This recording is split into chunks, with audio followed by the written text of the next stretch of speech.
நீங்கள் weight loss பண்ணுறதுக்காக ரொம்ப முயற்சி பண்ணிகிட்ருக்கீங்க, ஆனால் உங்களால் வெயிட் லாஸ் பண்ண முடியலையா? இந்த வீடியோவில் எப்படி வெயிட் லாஸ் பண்ணலாம் அப்படிங்கிறத ஒரு மோட்டிவேஷனாக உங்களுக்கு நான் சொல்கிறேன். ஜீரோ சுகர் சேனலுக்கு நீங்கள் இப்போ தான் ஃபஸ்ட் டைம் வந்திருக்கீங்கன்னா சப்ஸ்கிரைப் பண்ணிக்கிங்க.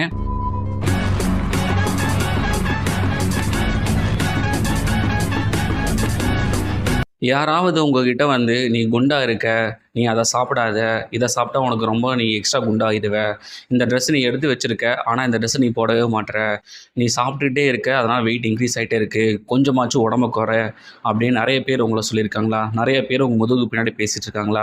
அதை பற்றியெல்லாம் ஒரி பண்ணாதீங்க. உங்களாலையும் வெயிட் லாஸ் பண்ண முடியும் அப்படிங்கிறத நீங்கள் ஃபஸ்ட்டு நம்புங்க. யார் என்ன சொன்னாலுமோ அதை பற்றி ஒரி பண்ணிக்காதீங்க. உங்களோட எஃபர்ட்டை நீங்கள் தாராளமாக போட்டுகிட்டே இருங்க. என்னால் முடியும், என்னால் மட்டும்தான் வெயிட் லாஸ் பண்ண முடியும் அப்படிங்கிறத ஃபஸ்ட்டு நீங்கள் சொல்லுங்கள். நீங்கள் நம்பினா மட்டும்தான் வெயிட் லாஸ் ஆகும். எவ்வளவோ நான் ட்ரை பண்ணிட்டேன், என்னால் வெயிட் லாஸே பண்ண முடியல அப்படின்னு ஒரி பண்ணுறீங்க அப்படின்னா, நீங்கள் டே 1லேருந்து டே 30 வரைக்கும் டேபிள் காலம் மாதிரி போட்டு டே 1 கம்ப்ளீட்டட், டே 2 கம்ப்ளீட்டட்னு ஒவ்வொரு நாளும் நீங்கள் அதை கம்ப்ளீட் பண்ணிகிட்டே வாங்க. கண்டிப்பாக உங்களுக்கு வெயிட் லாஸ் ஆகும். ஸோ வெயிட் லாஸ் பண்ணுறது எப்படி பண்ணுறதுன்னு எனக்கு தெரியல அப்படின்னா, இந்த வீடியோவோட டிஸ்கிரிப்ஷனில் லிங்க் கொடுக்குறேன். பிரேக்ஃபாஸ்ட்டுக்கு நம்ம என்ன மாதிரி உணவுகள் எடுத்துக்கலாம், ப்ராப்பர் வீடியோ நான் அதில் அப்லோட் பண்ணியிருக்கேன். இன்டர்மீடியட் ஃபாஸ்டிங் இருக்கலாமா, அது எப்படி இருக்கலாம், 12 மணி நேரம் எனக்கு செட் ஆகுமா, 14 மணி நேரம் செட் ஆகுமா, ஸோ நிறைய குழப்பங்கள் இருக்கும். ஸோ அதுக்குமே நான் வீடியோ வந்து இந்த வீடியோ டிஸ்கிரிப்ஷனில் லிங்க் கொடுக்குறேன். உங்களுக்கு எப்படி வெயிட் லாஸ் பண்ணலாம் அப்படிங்கிற ஒரு ஐடியா கிடைக்கும். நீங்கள் வெயிட் லாஸ் பண்ண போகிறீங்க அப்படின்னா ஃபஸ்ட்டு யாருக்கிட்டையுமே சொல்லாதீங்க. ஏன்னா நீங்கள் எப்போ டயட் பிளானை ஸ்டார்ட் பண்ணி வெயிட் லாஸ் பண்ணணும்னு முடிவு பண்ணுறீங்களோ, ஒரு வேலை எல்லாத்துட்டும் சொல்லிட்டீங்க அப்படின்னா உங்களை டீமோட்டிவேட் பண்ணுறதுக்காகவே ஒரு சில வேலைகள் பார்ப்பாங்க. எப்படின்னா, நீ டயட் இருக்கியா, இங்கே பாரு நான் வந்து பீஸா சாப்பிட்றேன், கேக்கு சாப்பிட்றேன், நான் கடையிலேருந்து நான் ஸ்நாக்ஸ் வாங்கிட்டு வந்திருக்கேன், நான் இதை நான் சாப்பிட்றேன், உனக்கு வேண்டாமா அப்படின்னு சொல்லி நம்மளை வெறுப்பேற்றுற மாதிரியே வந்துட்டு ஒரு சில விஷயங்கள் பண்ணுவாங்க. அதனால் நீங்கள் வெயிட் லாஸ் பண்ண போகிறீங்க அப்படின்னா யாருக்கிட்டையுமே சொல்லாதீங்க. ஒரு வேளை உனக்கு பசிக்குதா, இது வேணுமா அப்படின்னு கேட்டாங்கன்னா, இல்லை எனக்கு வேண்டாம், எனக்கு பசி இல்லை அப்படிங்கிற மாதிரி நீங்கள் சொல்லி பழகுங்க. எப்போ நான் வெயிட் லாஸ் பண்ண போகிறேன், நான் டயட்டில் இருக்கேன், இது எனக்கு வேண்டாம் அப்படின்னு சொல்கிறீங்களோ அப்போ தான் நம்மளை ஃபோர்ஸ் பண்ணி சாப்பிட வைப்பாங்க. அதனால் இந்த தப்பை மட்டும் முடிஞ்ச அளவுக்கு பண்ணவே பண்ணிடாதீங்க. எப்போல்லாம் உங்களுக்கு டைம் கிடைக்குதோ அப்போல்லாம் நீங்கள் முடிஞ்ச அளவுக்கு ஜஸ்ட்டு வாக்கிங் மாதிரி போங்க. காதில் ஹெட்ஃபோன் மாட்டிக்கிட்டு உங்களுக்கு பிடிச்ச சாங்கை கேட்டுட்டு நீங்கள் பாட்டு ஒரு வாக்கிங் போயிட்டு வாங்க. Just 1 kilometre 2 kilometre. இல்லை அப்படின்னா மொபைலில் நீங்கள் டைமர் செட் பண்ணிக்கிங்க.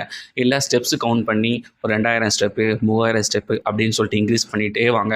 ஒரு 8000 ஸ்டெப்ஸ் வர வரைக்கும் நீங்கள் அதை ஃபாலோ பண்ணிகிட்டே வாங்க. உங்களால் கண்டிப்பாக வெயிட் லாஸ் பண்ண முடியும். என்னால் மட்டும்தான் முடியும் அப்படிங்கிறத சொல்லுங்கள். முதுகுக்கு பின்னாடி 1000 பேர் பேசுவாங்க. அதை பற்றி எதுவுமே கேர் பண்ணிக்காதீங்க. ஒன்று மட்டும் ஞாபகம் வச்சுக்கோங்க, அவங்க எல்லாம் உங்களுக்கு பின்னாடி இருக்காங்க. நீங்கள் முன்னாடி ஃபோக்கஸாக இருந்து வெயிட் லாஸ் பண்ணுறதுக்கு நீங்கள் கரெக்டாக ஃபாலோ பண்ணிட்டு போனீங்கன்னா 100% உங்களால் வெயிட் லாஸ் பண்ண முடியும். ஒரு 16 வயசு பொண்ணு, அவங்க 104 கிலோவிலிருந்து ஜஸ்ட் 40 நாளில் 5 கிலோ வெயிட் லாஸ் பண்ணியிருக்காங்க. ஒரு 16 வயசு பொண்ணு 104 கிலோ இருக்காங்க அப்படின்னா நீங்கள் யோசிச்சு பாருங்கள் அவங்க எந்த அளவுக்கு கஷ்டப்பட்டுருப்பாங்க அப்படின்னு. ஸோ அதனால் அவங்க வந்து என்னை வெயிட் லாஸ் பண்ணுறதுக்கு ஹெல்ப் பண்ணுங்கன்னு சொல்லி கேட்டாங்க. அவங்களுக்கு நான் ப்ராப்பராக ஒரு டயட் சார்ட் ரெடி பண்ணி கொடுத்து அவங்க ஒவ்வொரு நாளும் என்னென்ன சாப்பிடணும் சாப்பிடக்கூடாது டெய்லியுமே நான் ஃபாலோ பண்ணிட்டு வந்தேன். அவங்க ஒவ்வொரு 15 நாளுக்கு ஒருக்கா பார்த்தீங்கன்னா வெயிட் செக் பண்ணிட்டே வந்தாங்க. முதல் 15வது நாளில் 3 கிலோ வெயிட் லாஸ் பண்ணாங்க. அதுக்கடுத்த 15வது நாள் 4 கிலோ வெயிட் லாஸ் பண்ணாங்க. அதுக்கடுத்த 15வது நாள் வந்து பார்த்திங்கன்னா 5 கிலோ வெயிட் லாஸ் பண்ணியிருக்காங்க. கிட்டத்தட்ட 40 நாளில் 5 கிலோ வெயிட் லாஸ் பண்ணியிருக்காங்க. ஸோ ஒரு 16 வயசு பொண்ணு 104 கிலோ இருக்கிற பொண்ணு வந்து இவங்க 40 நாள் 5 கிலோ வெயிட் லாஸ் பண்ணியிருக்காங்கன்னா உங்களால் ஏன் வெயிட் லாஸ் பண்ண முடியாது? கண்டிப்பாக உங்களாலே வெயிட் லாஸ் பண்ண முடியும். ஒருவேளை என்னால் வெயிட் லாஸ் பண்ணுறதுக்கு ஒரு கைடன்ஸ் இல்லை, ப்ராப்பர் மோட்டிவேஷன் ஃபாலோ அப்பு எதுவுமே இல்லை, நீங்கள் எனக்கு ஃபாலோ பண்ணுங்கள், வெயிட் லாஸ் பண்ணுறதுக்கு ஹெல்ப் பண்ணுங்கள் அப்படின்னா நான் ஸ்க்ரீனில் இருக்கிற டீட்டெயில்ஸை எனக்கு வாட்ஸ்அப்பில் ஷேர் பண்ணுங்கள். வெயிட் லாஸ் பண்ணுறதுக்கு நான் உங்களுக்கு ஹெல்ப் பண்ணுறேன். டீமோட்டிவேட் ஆகி வெயிட் லாஸ் பண்ண முடியாமல் ரொம்ப கஷ்டப்படுறாங்களோ அவங்களுக்கு இந்த வீடியோவை ஷேர் பண்ணுங்கள். எல்லோருமே வெயிட் லாஸ் பண்ணி ஆரோக்கியமாக இருக்கலாம்.